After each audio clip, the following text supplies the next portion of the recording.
আর বেগম জিয়া মারার পরে যে কোন দলের হোক মানুষ সবাই তার প্রতি নমনীয়, যে উনি নিঃসন্দেহে একজন ভালো মানুষ ছিল, নিঃসন্দেহে উনি একজন আলেম প্রিয় মানুষ ছিল।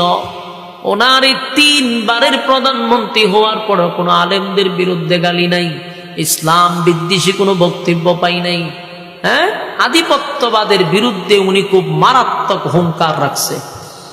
দেশ বিক্রি করে নাই, জীবনের শেষ মুহূর্তটুকু স্বামীর ঘরে পর্যন্ত থাকতে দেয় নাই।